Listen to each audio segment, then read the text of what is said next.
where the mind is without fear and the head is held high, where knowledge is free.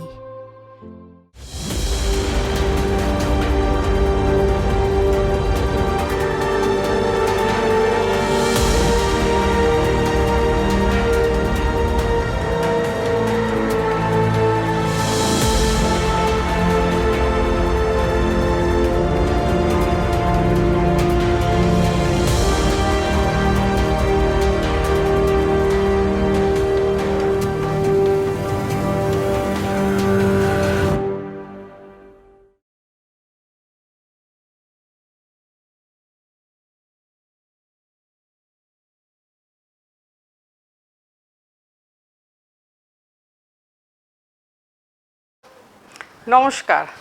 Malda প্রশাসনের উদ্যোগে ছাত্রছাত্রীদের জন্য যে tele শিক্ষার ব্যবস্থা করা হয়েছে, আমি তাকে স্বাগত জানাই ও ধন্যবাদ জানাই। আমি দেবী সরকার, শিবানী একাডেমি স্কুলে শিক্ষকতা করি, বিষয় রাষ্ট্রবিজ্ঞান। শুরু করছি। আচ্ছা, এর আগের দিন তোমাদের জাতির আত্মনিয়ন্ত্রণের অধিকারটা শুরু করেছিলাম, কাকে বলে তার ইতিহাস শুরু করেছিলাম, কিন্তু যাই হোক শেষ হয়নি।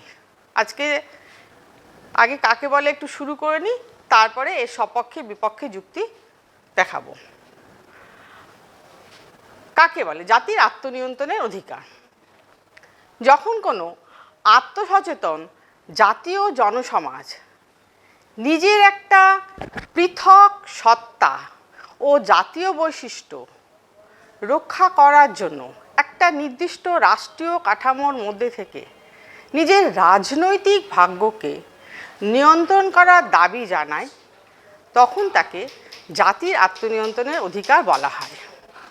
তাহলে বুঝতে পারলে তোমরা, যখন কোনো আত্মসচেতন জাতীয় জনসমাজ নিজের একটি পৃথক সত্তা ও জাতীয় বৈশিষ্ট্য রক্ষা করার জন্য একটা নির্দিষ্ট রাষ্ট্রীয় কাঠামোর মধ্যে থেকে নিজের রাজনৈতিক ভাগ্যকে নিয়ন্ত্রণ করার দাবি জানায়, তখন তাকে জাতির আত্মনিয়ন্ত্রণের অধিকার বলা হয়। যে সমস্ত জাতিগুলো তাদের রাজনৈতিক অধিকার থেকে বঞ্চিত, তারা কি করে, তাদের এই যে বঞ্চিত হলো অধিকার, সেই অধিকারটাকে ফিরে পাওয়ার জন্য, জাতীয় ঐতিহ্যকে রক্ষা করার জন্য তারা চায় একটা স্বতন্ত্র স্বাধীন সার্বভৌম রাষ্ট্র। তারপর এই রাষ্ট্রটা প্রতিষ্ঠা হয়ে গেলেই সেই রাষ্ট্রের মধ্য দিয়ে তখন সেই জনসমাজ বা জাতিটা কী করে না, তার যে ভাষা, তার যে ধর্ম, তার যে ঐতিহ্য, সংস্কৃতি, কৃষ্টি, এগুলোর দিকে এগোতে থাকে সেই রাষ্ট্রটার সাহায্য এবং সহযোগিতায়। তাহলে বুঝতে পারছো, জাতির আত্মনিয়ন্ত্রণের অধিকারে একটা রাষ্ট্র লাগবেই, একটা জাতি থাকবে এবং একটা রাষ্ট্র লাগবে, এবং সেই জাতিটি সেই রাষ্ট্রের মধ্যে দিয়ে তার সমস্ত কিছু, তার ধর্ম, তার ভাষা, তার সাহিত্য, তার সংস্কৃতি, কৃষ্টি, এগুলো কি করবে, সে রাষ্ট্রটার মধ্যে দিয়ে রাষ্ট্রের সাহায্য সহযোগিতা নিয়ে এগোতে থাকবে, অগ্রসর হতে থাকবে। এই এক জাতি এক রাষ্ট্র, এই স্লোগানই হলো আত্মনিয়ন্ত্রণের অধিকার প্রতিষ্ঠার মৌলিক নীতি। তাহলে কি স্লোগান? যে আত্মনিয়ন্ত্রণের অধিকার, জাতির আত্মনিয়ন্ত্রণের অধিকারের মৌলিক নীতি হচ্ছে এক জাতি এক রাষ্ট্র। এই হচ্ছে আত্মনিয়ন্ত্রণের অধিকার প্রতিষ্ঠার মৌলিক নীতি। এই যে বললাম জাতির আত্মনিয়ন্ত্রণের অধিকারের মৌলিক নীতি এক জাতি এক রাষ্ট্র, এটা কিন্তু খুব ইম্পর্টেন্ট। তোমাদের ধরো মাল্টিপল চয়েসও আসতে পারে, আবার শর্ট কোশ্চেনও আসতে পারে, এটা ভীষণ ইম্পর্টেন্ট। আচ্ছা, এর আগের দিন এই যে আত্মনিয়ন্ত্রণের অধিকারটা প্রতিষ্ঠিত হলো, তার ইতিহাসটা আমি এর আগের দিন পড়িয়েছিলাম, কিন্তু আজকে আর রিপিট করছি না। তবুও বলছি যে প্রথম বিশ্বযুদ্ধের পর 1772 সালে যখন পোল্যান্ড দ্বিখণ্ডিত হলো, সেই সময় এই আত্মনিয়ন্ত্রণের অধিকারটা শুরু হয়।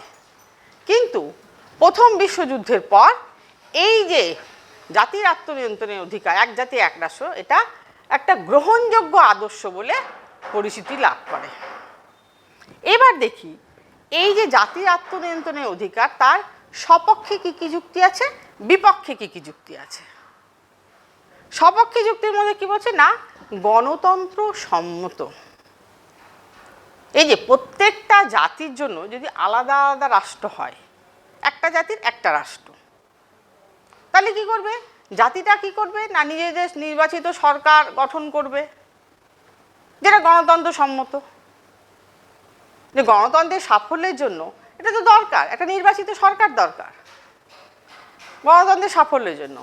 মিলও, জন স্টুয়ার্ট মিল এই ব্যাপারটাকে সমর্থন করেছেন যে গণতন্ত্রের সাফল্যের জন্য এই জাতির আত্মনিয়ন্ত্রণের অধিকারটা দরকার। যে একটা জাতি একটা রাষ্ট্র, সেই জাতি কী করবে, তাদের নির্বাচিত সরকার গঠন করবে, সেই সরকারই কী করবে, সেই জাতীয় সরকারই তাদের সমস্ত কিছু দাবি দাওয়া অভাব অভিযোগ সব মেটাতে পারবে। আমরা দেখতে পাই আমাদের যদি এই যে ভারতবর্ষ আজকে যদি সরকার ছাড়া থাকে, আমরা কিছু করতে পারবো কি, কিচ্ছু করতে পারবো না।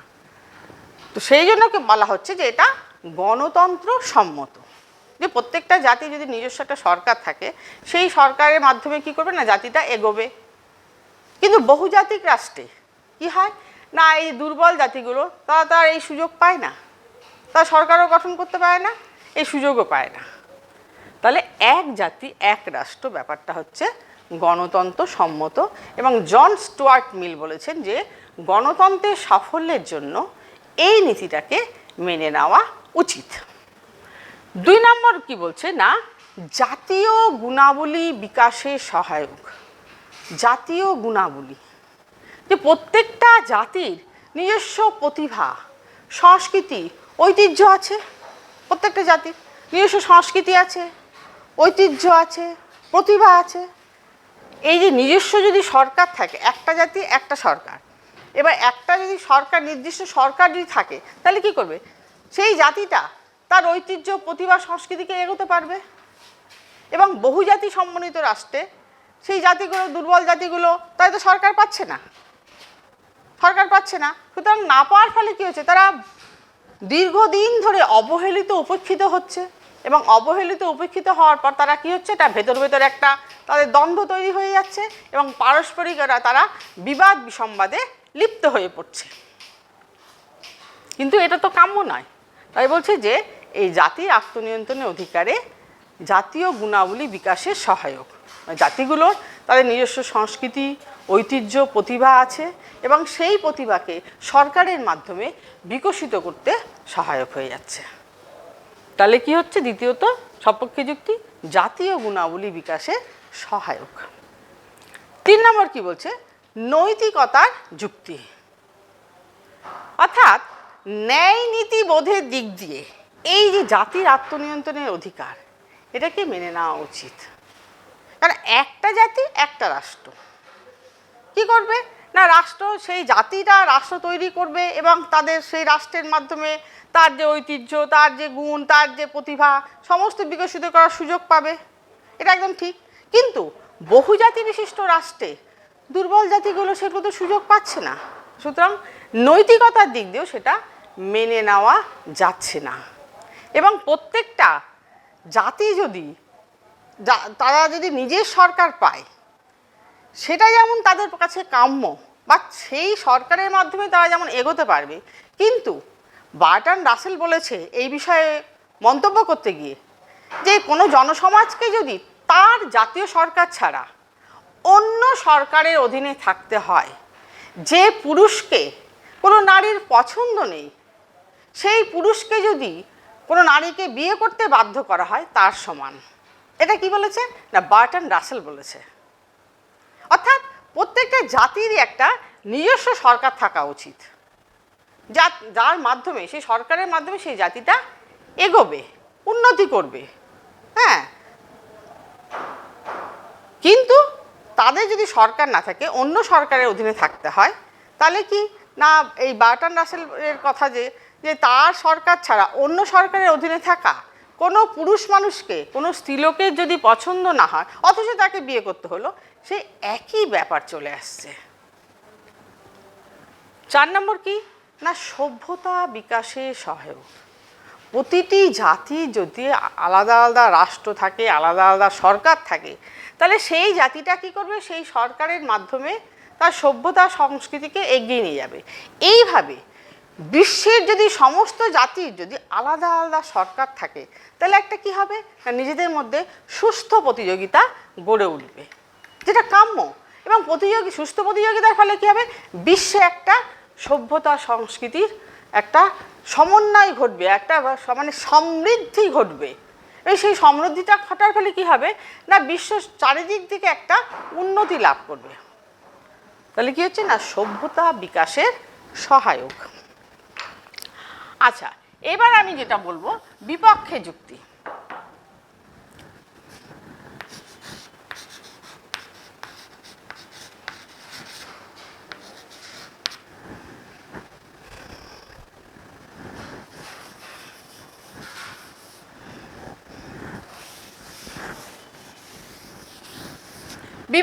বিপক্ষে যুক্তির 1 নম্বর কি হচ্ছে,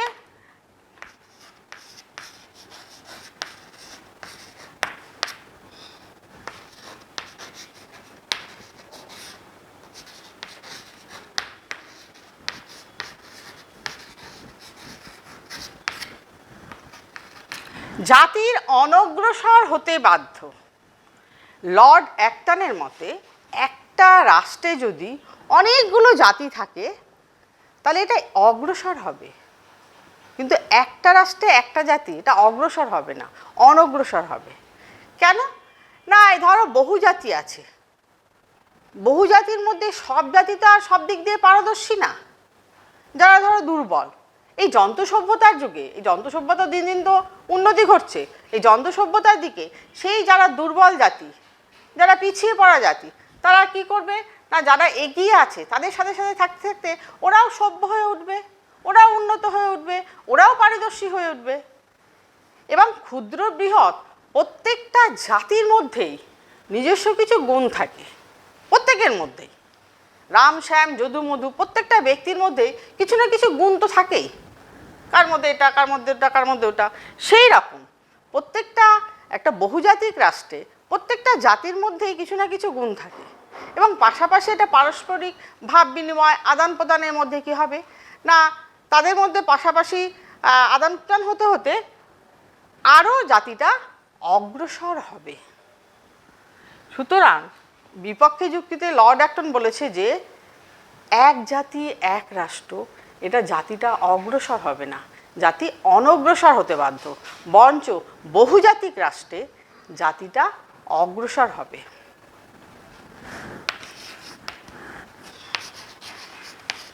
আচ্ছা, 2 নম্বর বাস্তব প্রয়োগ কাম্য নয়।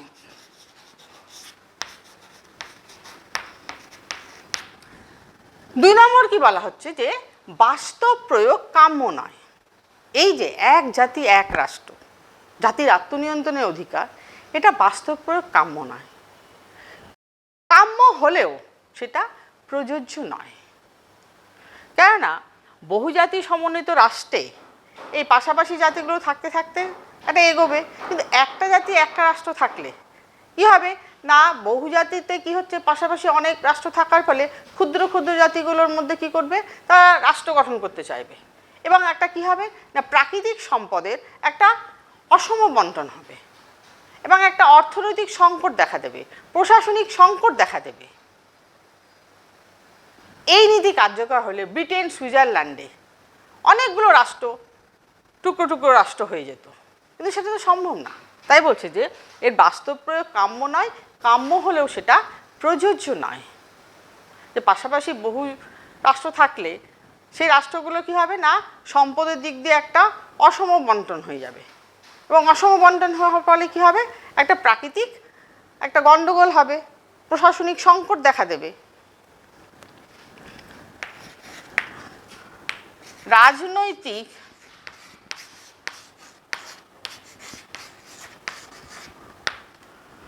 ও অর্থনৈতিক সমস্যা।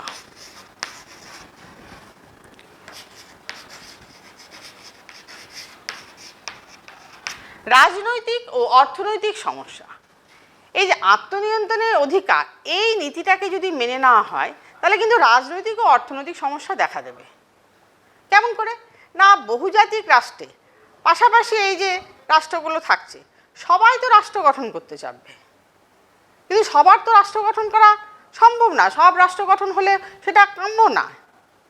ক্ষুদ্র ক্ষুদ্র রাষ্ট্রগুলো তো তারা কি হচ্ছে না, দুর্বল হয়ে যাচ্ছে, তারা কোনো প্রাকৃতিক সম্পদের বন্টন হচ্ছে না, হ্যাঁ, বিভিন্ন বিভিন্ন সমস্যা, রাজনৈতিক ও অর্থনৈতিক বিভিন্ন সমস্যা দেখা দেবে। সুতরাং এই আত্মনিয়ন্ত্রণের অধিকারটাকে বা এক জাতি এক রাষ্ট্র, এই নীতিটাকে মেনে নেওয়া ঠিক না। 4 নম্বর বলছে,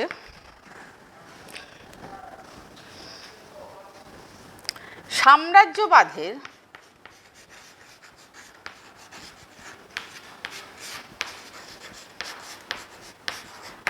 প্রাধান্য বৃদ্ধি।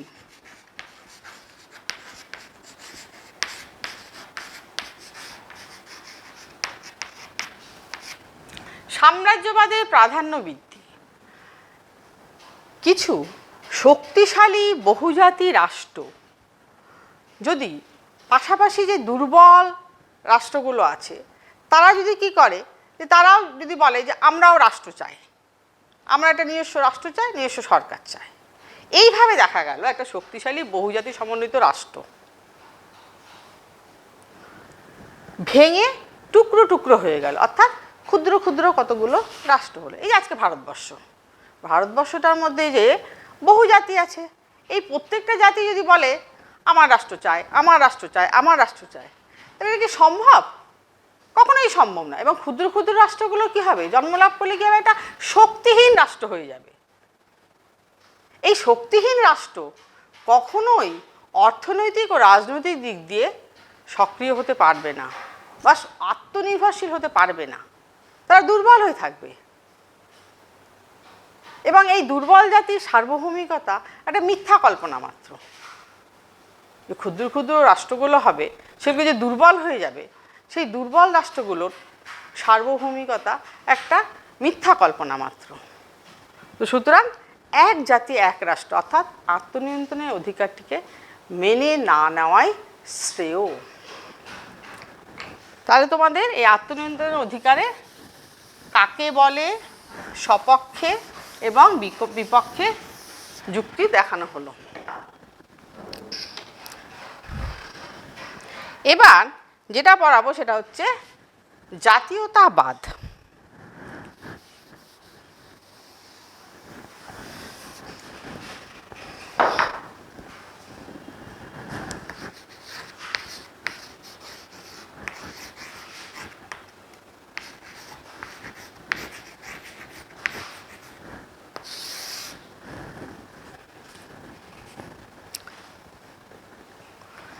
জাতীয়তাবাদ, জাতীয়তাবাদ হলো একটা ভাবগত ধারণা। ভাষা, ধর্ম, সাহিত্য, সংস্কৃতি প্রভৃতি যে কোনো এক বা একাধিক কারণে জনসমাজের মধ্যে একাত্মবোধ সৃষ্টি হয়। সেই একাত্মবোধ থেকেই জনসমাজের মধ্যে সুখ দুঃখ, ন্যায় অন্যায়, মান সম্মান সমস্ত কিছু নিজেদের মধ্যে ভাগ করে নিতে শেখে এবং তখনই তাদের মধ্যে একটা জাতীয়তাবাদ গড়ে ওঠে। এবং জাতীয়তাবাদ মূলত একটা রাজনৈতিক আকাঙ্ক্ষা।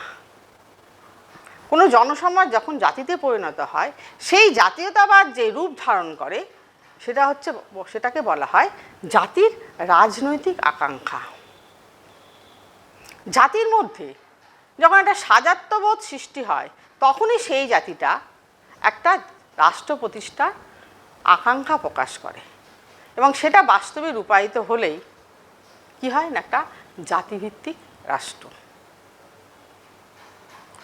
জাতীয়তাবাদ হলো যে কোনো জনসমাজের একটা নির্দিষ্ট ভূখণ্ডে, একটা নির্দিষ্ট অঞ্চলে কোনো জনসমাজের একটা রাষ্ট্রের অধীনে ঐক্যবদ্ধ হওয়ার যে ইচ্ছা, সেটাই হচ্ছে জাতীয়তাবাদ। অর্থাৎ জাতিকে একটা রাষ্ট্রের মধ্যে বা একটা সরকারের মধ্যে এনে একটা ঐক্যবদ্ধ প্রচেষ্টা। লয়েড বলেছে জাতীয়তাবাদ হলো একটা ধর্ম যা মানুষের প্রবৃত্তির মধ্যে নিহিত থাকে। জাতীয়তাবাদ হলো একটা ধর্ম যা মানুষের প্রবৃত্তির মধ্যে নিহিত থাকে। আবার অধ্যাপক ল্যাস্কি বলেছেন মানুষের ক্ষমতালিপ্স প্রবৃত্তি এবং যে তাদের যে ঐক্যবদ্ধ হওয়ার ইচ্ছা বা স্বায়ত্তশাসন প্রতিষ্ঠার ইচ্ছা, সেটাই হচ্ছে জাতীয়তাবাদ। অধ্যাপক ল্যাস্কি এটা বলেছেন যে মানুষের ক্ষমতালিপ্স প্রবৃত্তি, অর্থাৎ ক্ষমতার যে একটা ইচ্ছা, লিপ্সা এবং স্বায়ত্তশাসন প্রতিষ্ঠা করার যে ইচ্ছা বা প্রচেষ্টা, সেটাই হচ্ছে জাতীয়তাবাদ। অর্থাৎ জাতীয়তাবাদের নীতি কি? নিজে বাঁচো এবং অপরকে বাঁচাও। নিজে বাঁচো এবং অপরকে বাঁচাও। শুধু যে নিজে বাঁচো তা না, নিজে বাঁচো এবং অপরকে বাঁচাও, এটাই হচ্ছে জাতীয়তাবাদের মৌলিক নীতি। এখন দেখা যাক জাতীয়তাবাদেরও কিছু সপক্ষে যুক্তি আছে, কিছু বিপক্ষে যুক্তি আছে।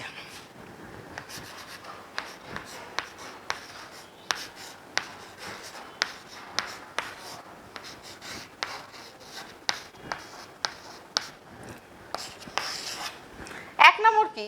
জাতির সর্বাঙ্গীন বিকাশে সহায়ক।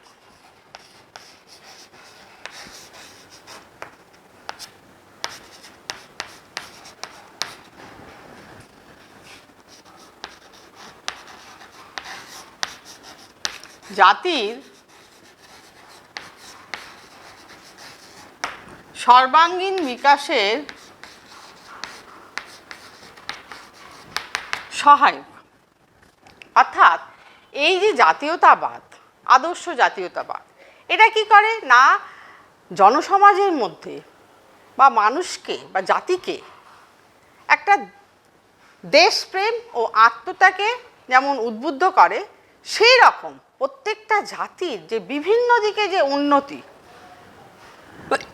সেটার জন্য চেষ্টা করে। এবং তার ফলে কি হয়, সমগ্র মানব জাতির মধ্যে একটা উন্নতি এবং সমৃদ্ধি বা বিকাশ ঘটতে থাকে, সর্বাঙ্গীন মানব সমাজের একটা বিকাশ ঘটতে থাকে।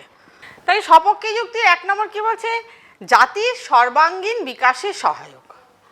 এই আদর্শ জাতীয়তাবাদ কি করছে না সমগ্র জাতিকে তার বিভিন্ন দিকে, যেমন দেশপ্রেম, আত্মত্যাগ, এইভাবে উদ্বুদ্ধ করে যেমন বিভিন্ন দিকে এটা উন্নতি সাধন করছে, সেরকম সমগ্র জাতির বা মানব সমাজের একটা সর্বাঙ্গীন বিকাশে সহায়ক হচ্ছে এই আদর্শ জাতীয়তাবাদ। আচ্ছা, দুই নম্বর কি বলছে?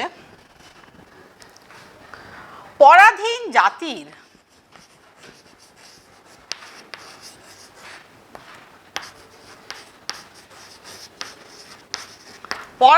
জাতির মুক্তির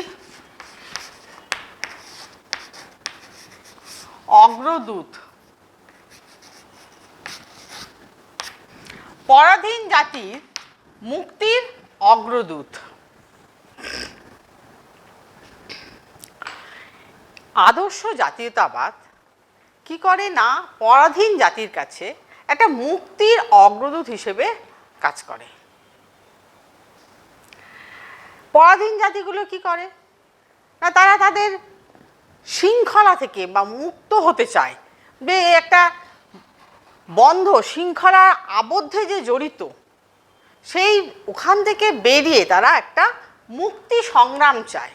আদর্শ জাতীয়তাবাদ সেটা করতে পারে, যে পরাধীন জাতিকে শৃঙ্খলা মোচনের গণ্ডি থেকে একটা মুক্তি সংগ্রামের পথ দেখায়। যেমন এশিয়া, আফ্রিকা ও ল্যাটিন আমেরিকার যে সমস্ত দেশগুলোতে মুক্তি সংগ্রাম চলছে, তাদের উৎস কি না এসব সাম্রাজ্যবাদ ও উপনিবেশবাদ বিরোধী জাতীয়তাবাদ। এখান থেকে এই পরাধীন জাতিগুলো তাদের মুক্তি সংগ্রাম করার মানে ইটা পাচ্ছে, রসদটা পাচ্ছে। তিন নম্বর, গণতন্ত্র প্রতিষ্ঠার সহায়ক।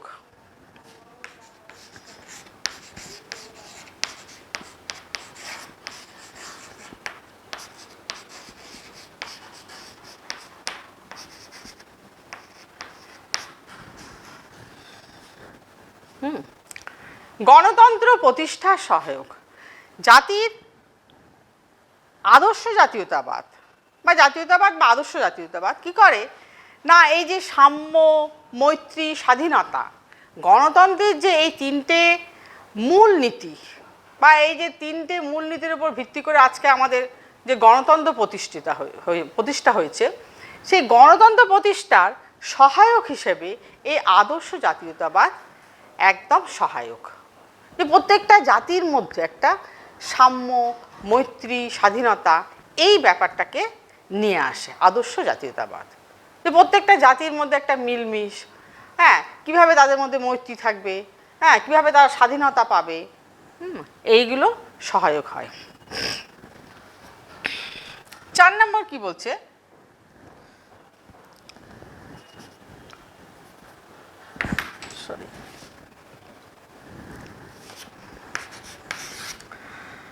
সহযোগিতা ও সম্প্রীতির প্রসার।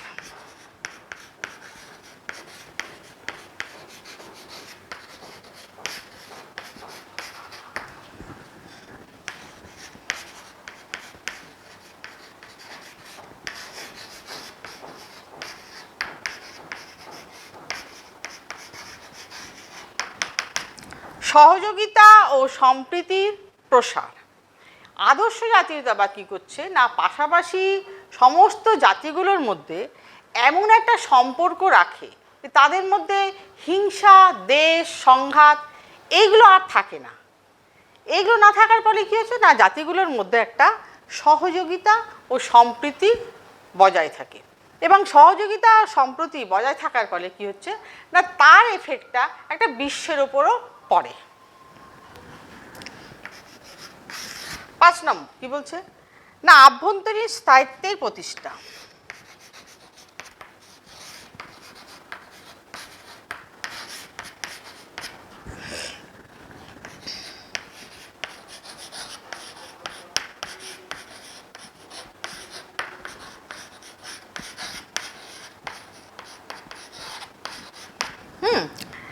আভ্যন্তরীণ স্থায়িত্ব কি হচ্ছে না, জাতিগুলো পরস্পরের সাথে একটা এক সূত্রে বেঁধে আছে।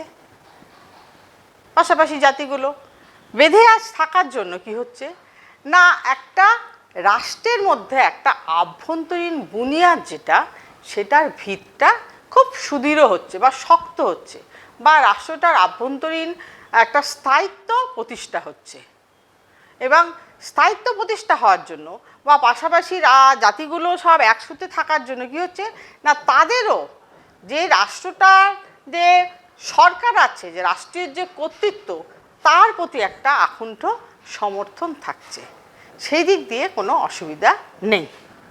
তাহলে এই হলো সপক্ষে যুক্তি। এইবার হচ্ছে বিপক্ষে যুক্তি।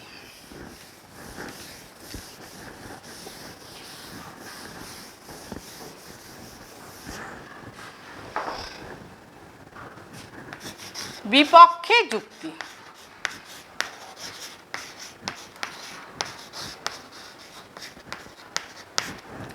এবার দেখো জাতীয়তাবাদের বিপক্ষে কি কি যুক্তি। সপক্ষে যুক্তি তো তোমাদের বললাম, বিপক্ষে অর্থাৎ এই যে জাতীয়তাবাদ কি করছে না, সমস্ত জাতিকে একটা এক সূত্রে বাঁধছে, তাদের মধ্যে পারস্পরিক সহযোগিতা, পারস্পরিক যোগাযোগ থাকছে, সবার মধ্যে একটা ভালো সম্পর্ক থাকছে, সামগ্রিকভাবে দেশের উন্নতি, সামগ্রিকভাবে বিশ্বের উন্নতি হচ্ছে। কিন্তু এই যে আদর্শ জাতীয়তাবাদ, তার আদর্শ থেকে যখনই ভ্রষ্ট হবে তখনই সেটা কি হয়ে যাবে, বিকৃত বা উগ্র জাতীয়তাবাদ। সেই বিকৃত বা উগ্র জাতীয়তাবাদের পক্ষে কি কি যুক্তি, অর্থাৎ আদর্শ জাতীয়তাবাদের বিপক্ষে মানে বিকৃত জাতীয়তাবাদের পক্ষে যুক্তি। 1 নম্বর কি বলছে, সাম্রাজ্যবাদের স্রষ্টা। এই আদর্শ জাতীয়তাবাদে যেমন হচ্ছে পাশাপাশি জাতিগুলো একটা মিলমিশ থাকছে, কিন্তু তার বিরুদ্ধে যখন উগ্র বা বিকৃত জাতীয়তাবাদ থাকবে তখন কি হবে না, জাতিগুলোর মধ্যে আর সেই সম্প্রীতি সহযোগিতা থাকবে না। এই যে বুর্জোয়া রাষ্ট্রগুলো কি করছে না, তারা তাদের বিদেশি বাজার দখল করছে, বিদেশে বিনিয়োগ করছে, বিদেশ থেকে মূলধন আনছে, এই করে কি করছে না তারা সাম্রাজ্যবাদী একটা সবসময় মানসিকতা, অন্য রাষ্ট্রগুলোর স্বাধীনতা অপহরণ করছে, সার্বভৌমিকতা অপহরণ করছে, এই করে একটা সাম্রাজ্যবাদের স্রষ্টা হচ্ছে বিকৃত বা উগ্র জাতীয়তাবাদের। তাহলে আদর্শ জাতীয়তাবাদের বিপক্ষে যুক্তি কি? 1 নম্বর সাম্রাজ্যবাদের স্রষ্টা। 2 নম্বর কি বলছে না জাতি বিদ্বেষ প্রচার। এই যে বিকৃত জাতীয়তাবাদ কি করছে না সবসময় জাতি বিদ্বেষ প্রচার করেছে। যে সমস্ত রাষ্ট্র পুঁজিবাদী বা বুর্জোয়া রাষ্ট্র তারা কি করে না নিজেদের সভ্যতা সংস্কৃতিকে অন্য রাষ্ট্রের উপর দিয়ে সেটা চাপিয়ে দেয়। না কীভাবে? যে আমার দেশের সভ্যতা সংস্কৃতি ভালো, সুস্থ, সুন্দর, সে কী করে অন্য রাষ্ট্রের উপর দিয়ে চাপিয়ে দেয়। এবার অন্য রাষ্ট্রের উপর দিয়ে চাপিয়ে দেওয়ার ফলে কী হচ্ছে? একটা জাতি বিদ্বেষ হচ্ছে। এই যে আমাদের ব্রিটিশরা কি করেছিল না ঔপনিবেশিক শাসন ও শোষণ এটা প্রচার করতে গিয়ে বহু দেশের স্বাধীনতা সার্বভৌমিকতাকে অপহরণ করেছে। হিটলার কি করেছে? যে জার্মান জাতি হচ্ছে আর্য রক্ত সম্মত, এই বলে প্রচার করতে গিয়ে ওরা কি করেছে না বহু রাষ্ট্রের স্বাধীনতা সার্বভৌমিকতাকে হরণ করে নিয়েছে। তাহলে জাতিবিদ্বেষ প্রচার। 3 নম্বর কি বলছে? সুস্থ সংস্কৃতি বিরোধী। সুস্থ সংস্কৃতি বিরোধী।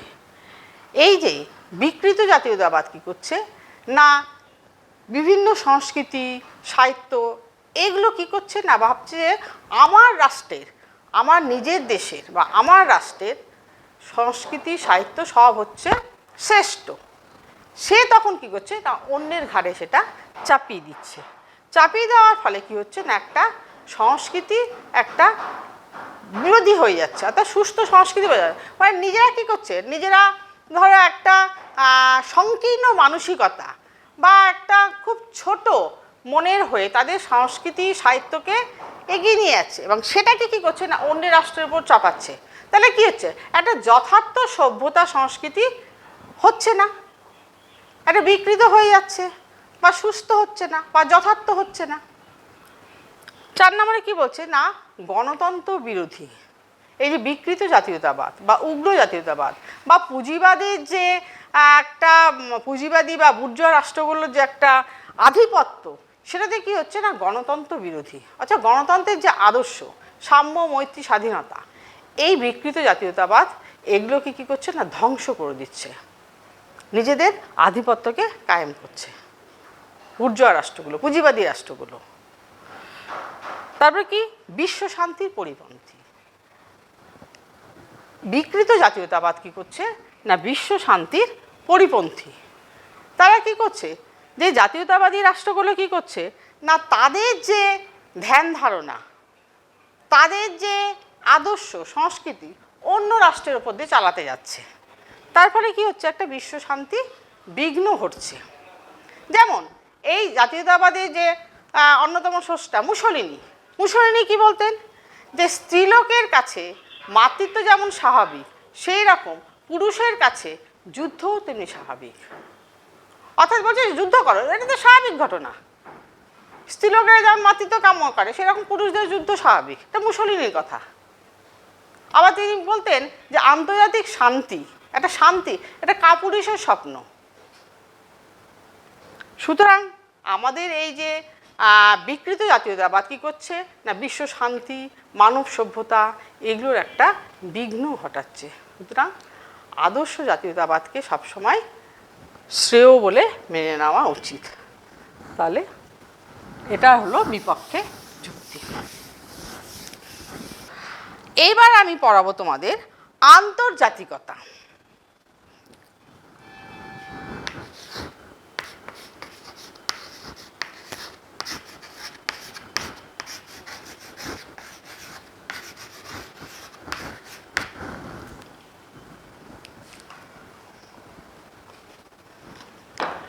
আন্তর্জাতিকতা তাহলে তোমাদের দেখো জাতির আত্মনিয়ন্ত্রণের অধিকার পড়লে, জাতীয়তাবাদ পড়লে, এবার হচ্ছে আন্তর্জাতিকতা। আন্তর্জাতিকতা কাকে বলে এটা নিয়ে একটা যথেষ্ট মতবিরোধ আছে। বলছে আন্তর্জাতিকতায় যারা বিশ্বাসী তারা বলছে যে আন্তর্জাতিকতা হলো একটা মানসিক অনুভূতি। এই অনুভূতিটা কি করে না মানুষকে একটা বিশ্ব সৌভ্রাতৃত্ববোধে উদ্বুদ্ধ করে এবং আন্তর্জাতিকতায় আস্থাশীল ব্যক্তি নিজেকে কখনো একটা রাষ্ট্রের সদস্য হিসেবে ভাবে না, ভাবে সমগ্র সে বিশ্বের একজন। এই প্রসঙ্গে মন্তব্য করতে গিয়ে গোল্ডস্মিথ বলেছেন যে আন্তর্জাতিকতা হলো একটা অনুভূতি যা মানুষকে কখনোই একটা নিজের রাষ্ট্রের সদস্য ভাবে না, নিজেকে একটা বিশ্বের নাগরিক বলে ভাবাতে শেখায়। মানুষের মনে এই অনুভূতি যখন দৃঢ়মূল হয় তখন সে কী করে না জাতীয় স্বার্থের ঊর্ধ্বে উঠে গিয়ে শান্তি, প্রগতি ও স্বাধীনতা প্রতিষ্ঠার জন্য একটা প্রচেষ্টা চালায়। 2 নম্বর কি বলছে না আমাদের এই যে আজকে দুনিয়াটা, বিশ্বটা অনেক এগিয়ে গেছে, প্রযুক্তির দিক দিয়ে যন্ত্র সভ্যতা অনেক এগিয়ে গেছে। তার ফলে কি হচ্ছে না প্রত্যেকটা রাষ্ট্র বা প্রত্যেকটা জাতি এখন পরস্পরের উপর নির্ভরশীল, অর্থাৎ বিশ্বের এক প্রান্ত থেকে আর এক প্রান্ত সব একটা নিবিড় যোগাযোগ। কেউ এখন মানে আত্মনির্ভরশীল না, সবাইকে প্রত্যেকের সাথে একটা সম্পর্ক রাখতে হচ্ছে, প্রত্যেকের সাথে মানে নির্ভর করতে হচ্ছে। এবং সামাজিক, অর্থনৈতিক, সাংস্কৃতিক প্রভৃতি দিক দিয়ে কি হচ্ছে না প্রত্যেকের সাথে একটা নির্ভরশীলতা বেড়ে যাচ্ছে। কেন বেড়েছে না নিজেদের প্রয়োজন মেটাবার জন্য। একা একটা জাতি বা একা একটা রাষ্ট্র নিজের প্রয়োজন মেটাতে পারছে না। আন্তর্জাতিকতার আদর্শে উদ্বুদ্ধ হওয়ার ফলে এই লাভটা কি হচ্ছে না প্রত্যেকের সাথে প্রত্যেকের একটা পারস্পরিক যোগাযোগ বা নির্ভরশীলতা বেড়ে গেছে। এছাড়া আমাদের এই যে গত 2টো বিশ্বযুদ্ধ ঘটে গেল, প্রথম বিশ্বযুদ্ধ এবং দ্বিতীয় বিশ্বযুদ্ধ, তার যে ভয়াবহ, তার যে ধ্বংসলীলা, তার একটা তো এফেক্ট থাকবেই।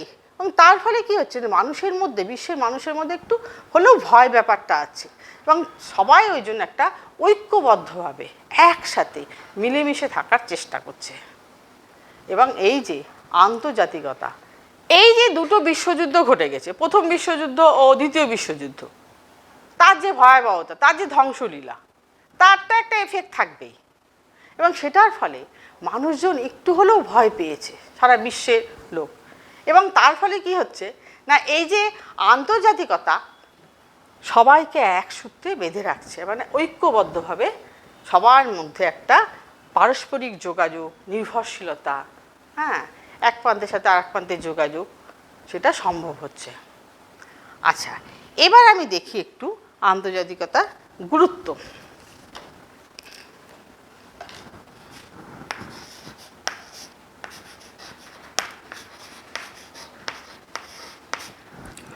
আচ্ছা, গুরুত্বের মধ্যে 1 নম্বর হচ্ছে কি রাষ্ট্রসমূহের মধ্যে পারস্পরিক সহযোগিতা।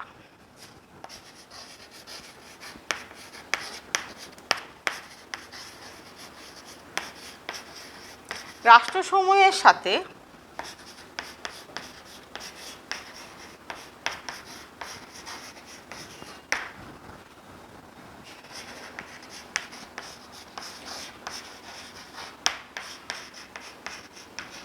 পারস্পরিক যোগাযোগ।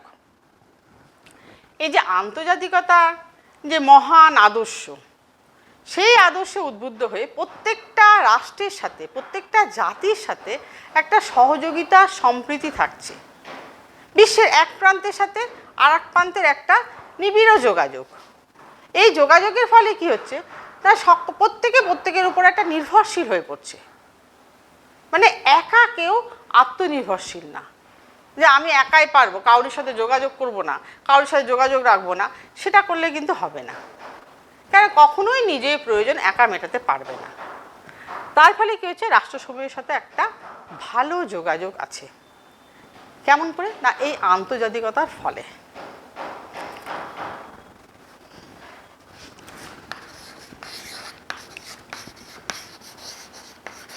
দুই নম্বর কি বলছে জ্ঞান বিজ্ঞানের উন্নতির ফলে গুরুত্ব বৃদ্ধি।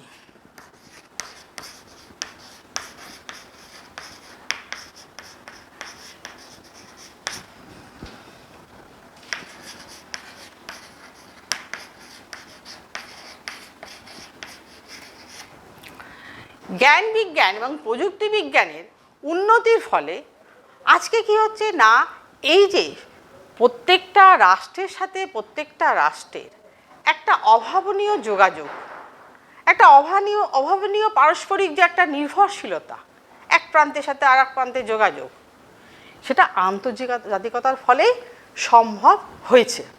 যে আজকের এই যে ধরো আন্তর্জাতিকতায় আদর্শে উদ্বুদ্ধ হয়ে একটা রাষ্ট্র যে নিজের মতো সিদ্ধান্ত নিয়ে নেবে, তা কিন্তু পারবে না। কারণ সে যদি একটা সিদ্ধান্ত নিয়ে নেয়, তার এফেক্টটা অন্য রাষ্ট্রের উপর পড়বে। বা নিজের মতো কোনো পররাষ্ট্রনীতি গ্রহণ করলো, অন্য রাষ্ট্রের সাথে আলোচনা করলো না, বা আন্তর্জাতিক ক্ষেত্রে কী হচ্ছে, বা বিশ্ব রাজনীতির যে গতি প্রকৃতি সেদিকেও কোনো মনোযোগ দিল না, সেটা করলে কিন্তু হবে না। কারণ তার এফেক্ট তো জাতীয় এবং আন্তর্জাতিক ক্ষেত্রে পড়বে। তো সুতরাং প্রত্যেকটা রাষ্ট্রকে তার নিজের সীমারেখাটা কতটা সেই ভেবে কিন্তু চলতে হবে। এবং সেটা কিসের জন্য সম্ভব? আন্তর্জাতিকতার জন্যই সম্ভব। যে প্রত্যেকটা রাষ্ট্রকে নিজের সীমার মধ্যে চলতে হবে। 3 নম্বর কি বলছে?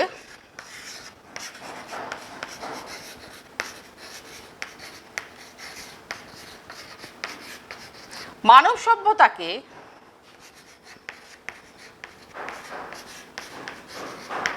ধ্বংসের হাত থেকে রক্ষা।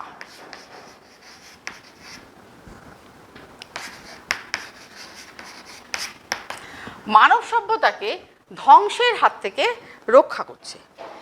এই যে বিজ্ঞান ও প্রযুক্তির উন্নতির ফলে শুধু যে পারমাণবিক অস্ত্র আবিষ্কৃত হচ্ছে তা না। এই যে মার্কিন যুক্তরাষ্ট্রের মতো এই সাম্রাজ্যবাদী দেশ, তারা কি করছে, নক্ষত্র যুদ্ধ শুরু করেছিল। মানে আজকের এই যে প্রযুক্তিবিদ্যা, জ্ঞান বিজ্ঞানের উন্নতির ফলে কি হচ্ছে, যে পারমাণবিক অস্ত্র আবিষ্কৃত হচ্ছে। মার্কিন যুক্তরাষ্ট্রের মতো সাম্রাজ্যবাদী দেশ, তারা যে নক্ষত্র যুদ্ধের প্রস্তুতি শুরু করেছিল, এবং সেটা শুরু করলে কি হতো, একটা সামগ্রিক যুদ্ধ এবং সেটা থেকে একটা সামগ্রিক ধ্বংস। কিন্তু আন্তর্জাতিকতার ফলে কি হয়েছে, সেই জিনিসটা বন্ধ হয়েছে, এখন সেটা পারছে না, এবং বিশ্বের মানুষের সাথে একটা ভালো নিবিড় সম্পর্ক হয়েছে। বিশ্বের উন্নতি সাধন।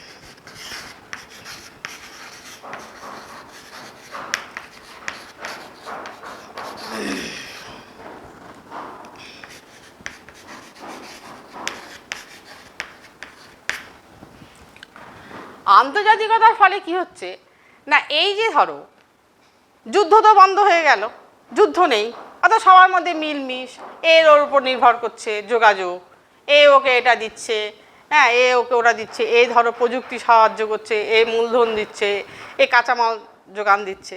তার ফলে কি হচ্ছে, তাহলে যুদ্ধ বন্ধ হয়ে গেল। যুদ্ধ বন্ধ হয়ে যাওয়ার জন্য এই যে যুদ্ধের যে একটা প্রস্তুতি, অর্থাৎ অস্ত্রশস্ত্র কেনা, পারমাণবিক অস্ত্র, এই জন্য তো প্রচুর ব্যয়। সেই টাকাগুলো কি হচ্ছে না, একটা বিশ্বের কল্যাণে সাধিত হচ্ছে, এবং তার ফলে কি হচ্ছে, বিশ্বের একটা উন্নতি অগ্রগতি হচ্ছে, অর্থাৎ বিশ্বের একটা সমৃদ্ধি হচ্ছে, সামগ্রিকভাবে সবার উন্নতি হচ্ছে। আচ্ছা, 5 নম্বর,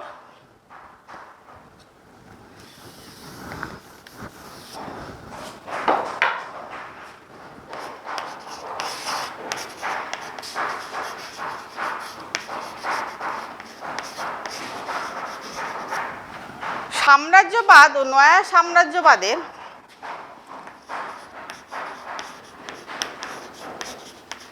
সাম্রাজ্যবাদ ও নয়া সাম্রাজ্যবাদের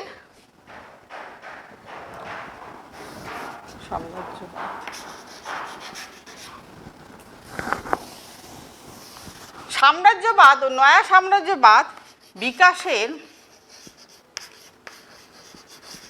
পথ রোধ।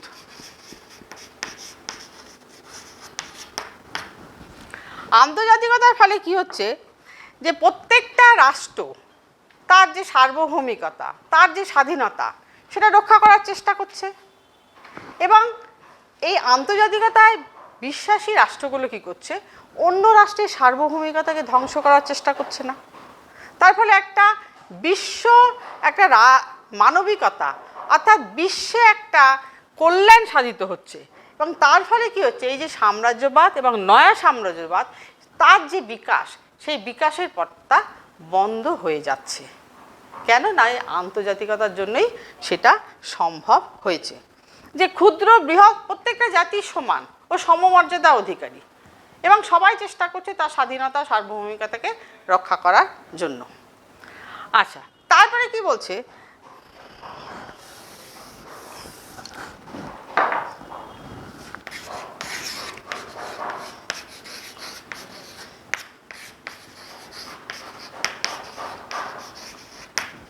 জাতি বৈরিতার অবসান।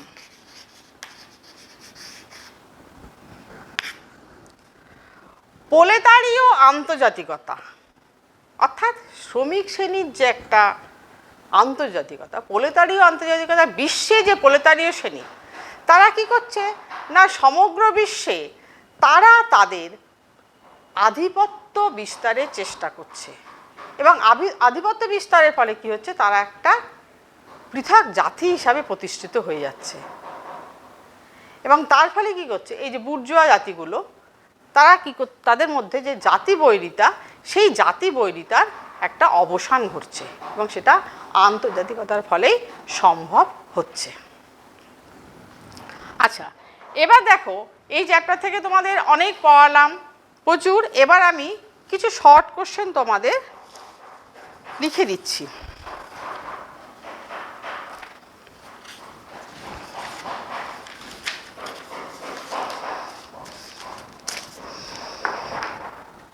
যে শর্ট কোশ্চেন মানে তোমাদের মূলত এই চ্যাপ্টার কিন্তু গতবার পর্যন্ত এই চ্যাপ্টার থেকে ব্রড প্রশ্ন আসতো, কিন্তু এবারে যেটা সেটা হচ্ছে only for MCQ and SAQ.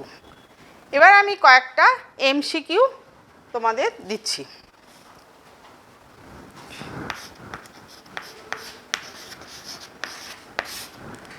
এক নম্বর, একদম ইম্পর্টেন্ট তোমাদের দিয়েছি, রাজনৈতিক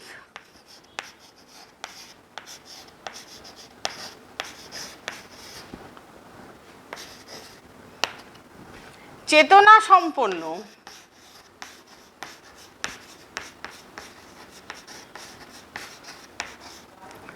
জনসমাজকে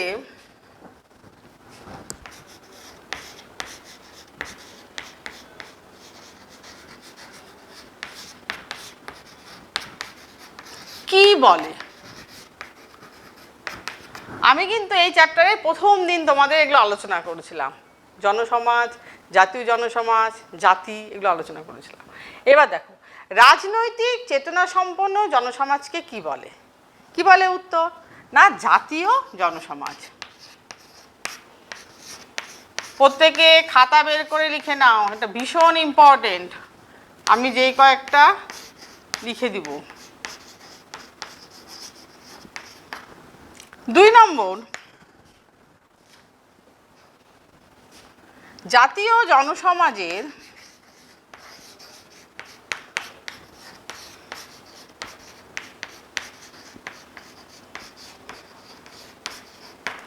ধারণা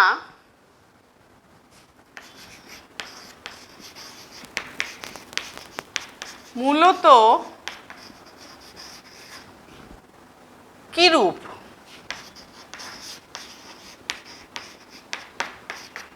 উত্তর হচ্ছে রাজনৈতিক।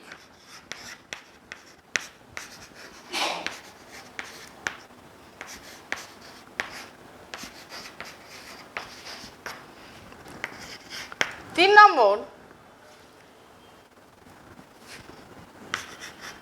বাংলাদেশের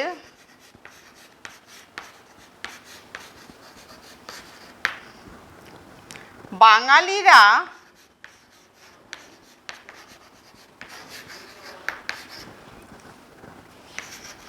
কি জাতি? উত্তর হ্যাঁ, হ্যাঁ জাতি। বাংলাদেশের বাঙালিরা জাতি।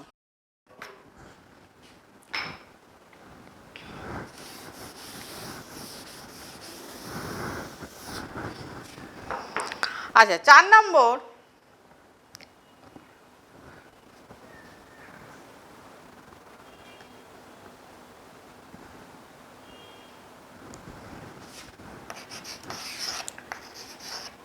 ভাষা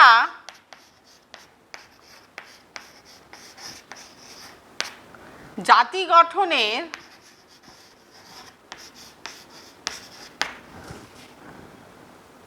একটি ড্যাশ, মানে শূন্যস্থান পূরণ, উপাদান। তোমাদের শূন্যস্থান পূরণও দিবে দু একটা। ভাষা জাতি গঠনের একটি ড্যাশ, এখানে লিখবে একটি উপাদান।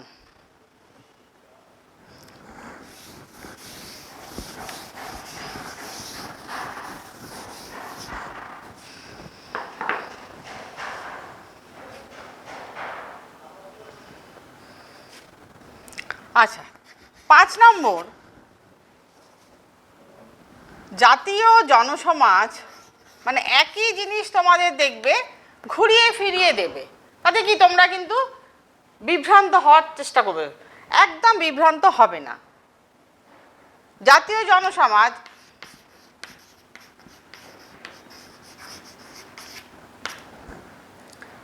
কিরূপ জনসমাজ?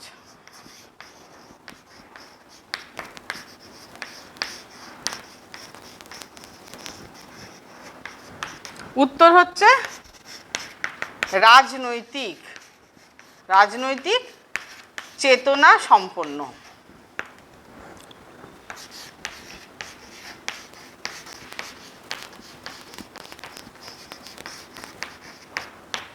রাজনৈতিক চেতনা সম্পন্ন। আচ্ছা, এবার দেখো ভীষণ একটা ইম্পর্টেন্ট এমসিকিউ।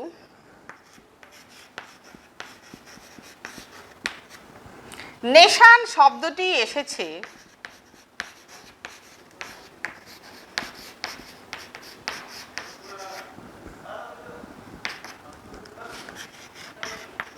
আমি কিন্তু পড়াতে পড়াতে তোমাদের বলেছিলাম নেশান শব্দটি কোথা থেকে এসেছে। নেশান শব্দটি এসেছে ল্যাটিন শব্দ নেশিও থেকে।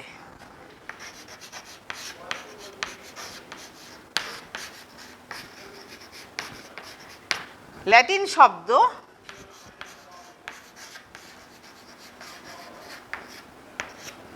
নেশিও থেকে। আচ্ছা,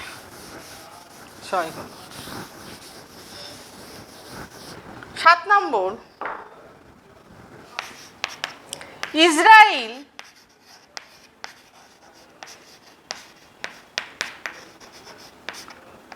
ইসরায়েল রাষ্ট্র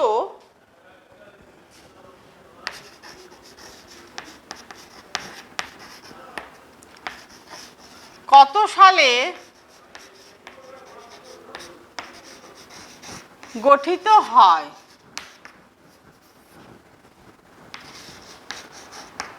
উত্তর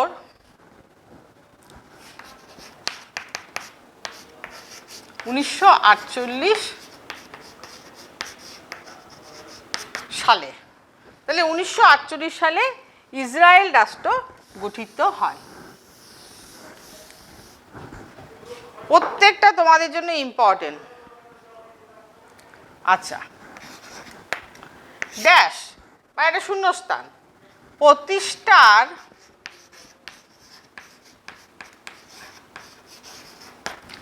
আকাঙ্ক্ষায়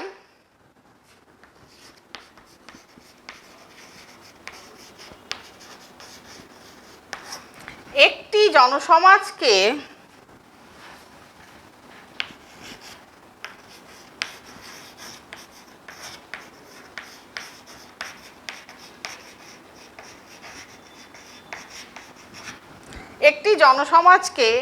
জাতীয় জনসমাজে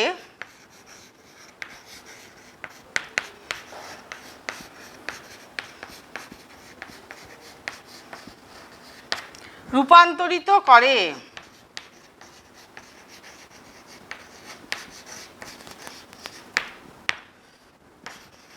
কি প্রতিষ্ঠা? রাষ্ট্র।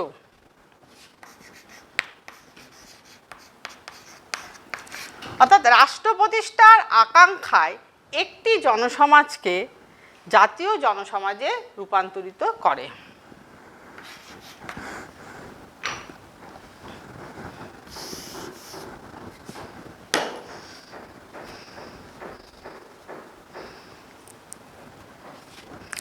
এক জাতি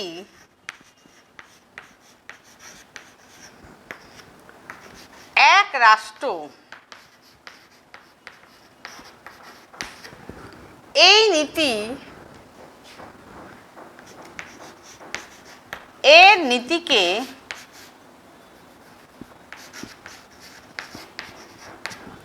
তুলে ধরে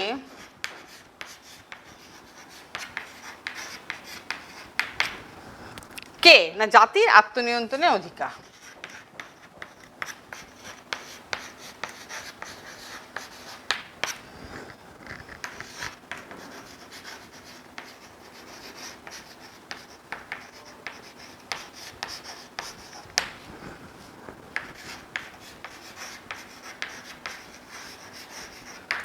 আবার তোমাদের এটাকে আবার ঘুরিয়ে দিতে পারে যে জাতির আত্মনিয়ন্ত্রণের অধিকারের নীতিটা কি? এক জাতি এক রাষ্ট্র। এটা খুব ইম্পর্টেন্ট। ঘুরিয়ে উল্টোপাল্টা করে দেয়। এক জাতি এক রাষ্ট্র নীতির কিসের? আত্মনিয়ন্ত্রণের অধিকারের। আবার জাতির আত্মনিয়ন্ত্রণের অধিকারের মূল নীতিটা কি? এক জাতি এক রাষ্ট্র।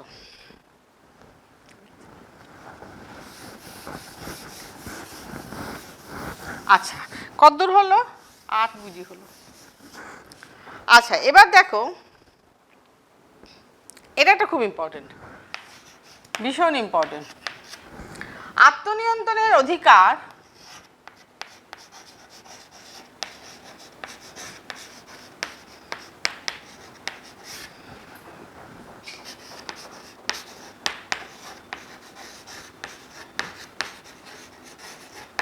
আত্মনিয়ন্ত্রণের অধিকার একটি দুমুখ তরোয়াল। এটা ভীষণ আসে।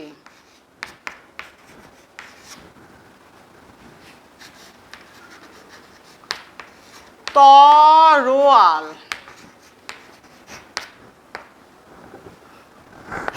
কে বলেছে?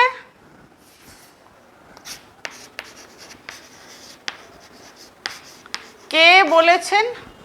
উত্তর লর্ড কার্জন। এটা তোমাদের ভীষণ আসে। আত্মনিয়ন্ত্রণের অধিকার একটি দুমুখ তরোয়াল। কে বলেছেন? Lord Curzon.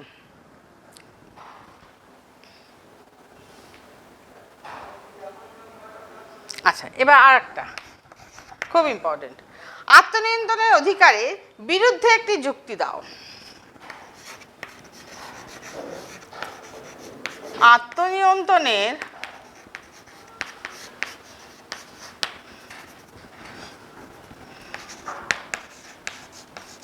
অধিকারের বিরুদ্ধে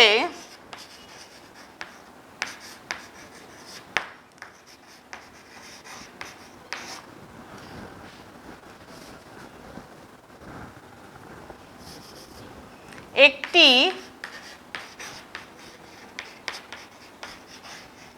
যুক্তি দাও। উত্তর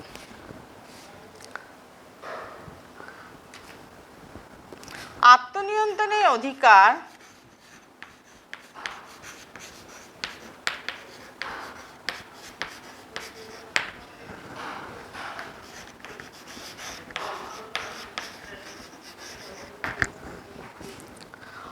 অখণ্ডতার পরিপন্থী।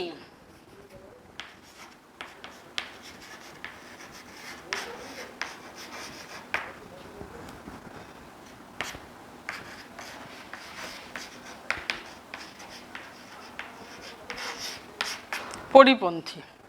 তাহলে এই এমসিকিউ গুলো খুব ইম্পর্টেন্ট। এবার আমি একটু এসে কিউয়ে যাব।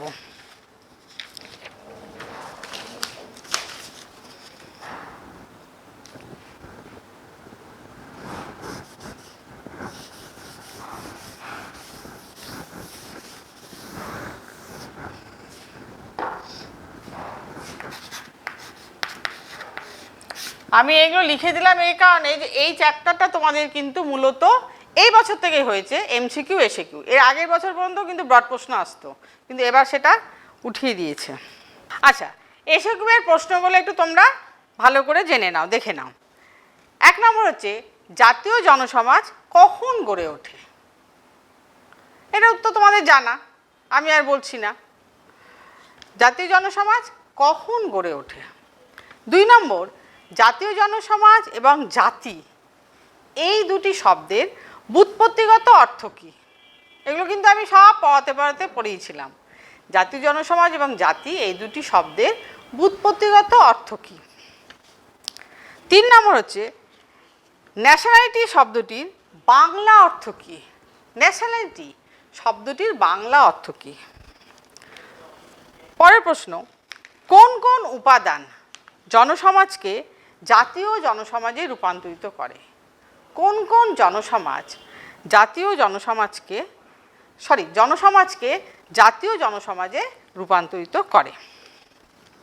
আচ্ছা, তারপরে দেখো, জাতি ও রাষ্ট্রের মধ্যে একটি পার্থক্য উল্লেখ করো।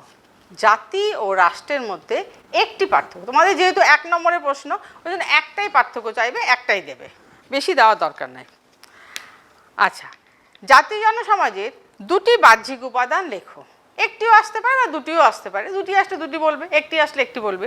জাতীয় জনসমাজের 2টি বাহ্যিক উপাদান লেখো। পরে নেক্সট প্রশ্ন, উগ্র জাতীয়তাবাদ কিসের জন্ম দেয়?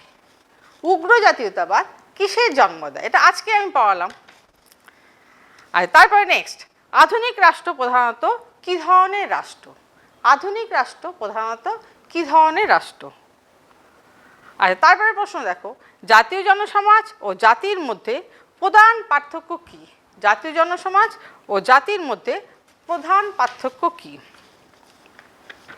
আচ্ছা, তারপরে প্রশ্ন হচ্ছে জাতি কিসের মধ্য দিয়ে পূর্ণতা লাভ করে? জাতি কিসের মধ্য দিয়ে পূর্ণতা লাভ করে? নেক্সট প্রশ্ন, জাতীয় জনসমাজ বলতে কি বোঝায়? জাতীয় জনসমাজ বলতে কি বোঝায়? আচ্ছা, তারপরে প্রশ্ন হচ্ছে জনসমাজ বলতে কি বোঝায়? জনসমাজ বলতে কি বোঝায়? আচ্ছা, আরও হচ্ছে এই যে তোমাদের জাতির আত্মনিয়ন্ত্রণের অধিকার বললাম, এক জাতি এক রাষ্ট্র, এটা হচ্ছে জাতির আত্মনিয়ন্ত্রণের অধিকার। আজকে এটা বলো, এক জাতি এক রাষ্ট্র, এটা কিন্তু খুব ইম্পর্টেন্ট। হয়তো বলতে পারে আত্মনিয়ন্ত্রণের অধিকারের মূলনীতিটা কি? এক জাতি এক রাষ্ট্র। আবার এটাও বলতে পারে এক জাতি এক রাষ্ট্র, এটা কোন থেকে এসেছে? না, জাতির আত্মনিয়ন্ত্রণের অধিকার থেকে। আবার জাতীয়তাবাদের কি মূলনীতি? কি না, নিজে বাঁচো এবং অপরকে বাঁচতে দাও, নিজে বাঁচো এবং অপরকে বাঁচতে দাও, এটা হচ্ছে জাতীয়তাবাদের আদর্শ। আচ্ছা, তোমাদের আমি অনেক এমসিকিউ এসিকিউ নিয়ে আলোচনা করলাম এবং এই চ্যাপ্টারটার ওপরে তোমাদের পুরো থরলি আলোচনা করলাম।